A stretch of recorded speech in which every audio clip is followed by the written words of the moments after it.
Hello friends. Tomorrow is Christmas, and you will might be wanting to make appam tomorrow, and maybe you don't have raw rice. So today I thought I'll show you how to prepare with the idli rice, the appam with idli rice, and this doesn't need much of cooking, the long process like in the traditional appam, and you get nice soft appam also with this. Here is the process. This is the idli rice. As usual, I have taken my usual tumbler, and this tumbler I have in this tumbler I have taken 3 tumbler of idli rice, and I soaked it for 5 hours, and then I have taken white meat of the coconut. There is another video how to break the coconut and take out the white meat. So I have taken half a coconut meat, and the pure white meat I have taken out, and this is the yeast. And this yeast, you can see the bubbles that is formed on top, that I will keep aside, and I'll use the water for grinding. And this is the coconut water that I have collected for the last 2 weeks. Whenever I break coconut, I'll keep the coconut water in the refrigerator, and then I'll add some sugar to it. So this is the water that I have collected, and with this will help in fermentation. So now I'll show how to do the grinding.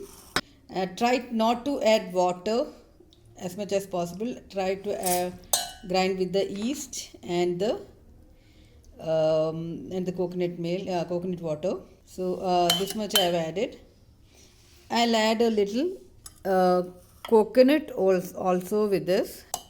Little of a coconut also.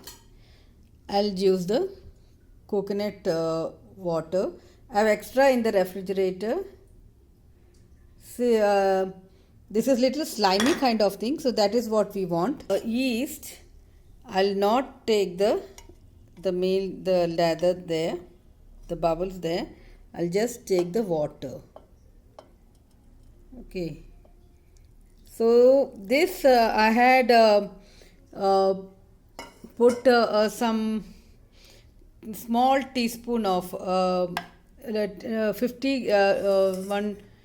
See, in this spoon, only 1/4 of it.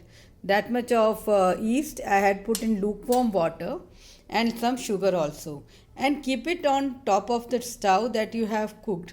This is the finely ground paste. Now I'll transfer it into a vessel to be fermented till tomorrow. Since it's winter here, this batter won't overflow. Grind it in the afternoon early. Because this has been the batter has been ground with yeast, it will ferment very fast. Within 2-3 hours it will ferment. Then what you do is you can keep it immediately in the refrigerator, and then make the appam next day morning or whenever you want, and that time the appam will be softer, and it won't be very sour also. See, there is a slight one, but if you got a very good yeast, you will have a very big layer of this kind of bubbles on top. So take it out and put it directly. Don't use that water, and the rest of the water you can use for grinding. So this I will mix. This was very little. Usually you will have, when you make yeast, you will have a large quantity of those bubbles on top. This batter is half of the vessel. Now let's see when this ferments and come to the top. When this batter doubles, we'll close it and keep it in the fridge. Let's see how many hours it takes to ferment.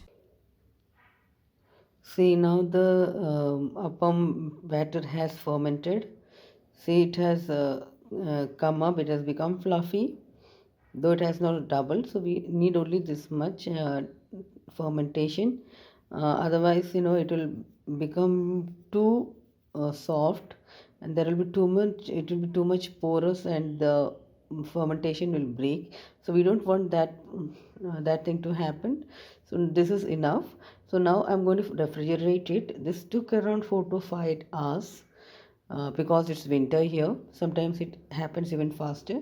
Now I'm going to refrigerate it, and then I will prepare appam whenever I want to. So this had been refrigerated for 2 hours, and now I'm going to make appam with it. This is the batter. This is a big tough, so I'll add a little milk also to it.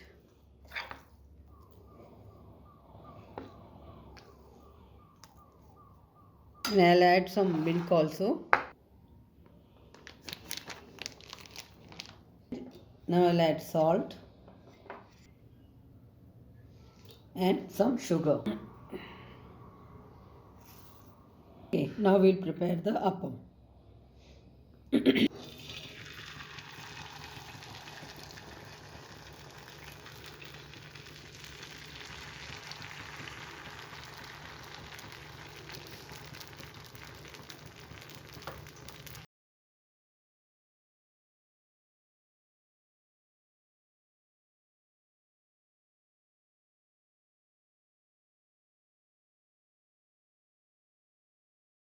Turn it around.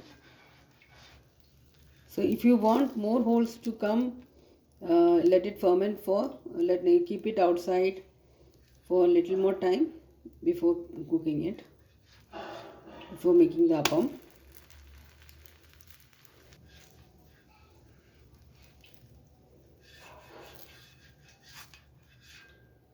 So that was the soft appam that we have prepared. So try that for this Christmas. It's very easy. Okay, so thank you and have a Merry Christmas, and don't forget to share this recipe. Thank you.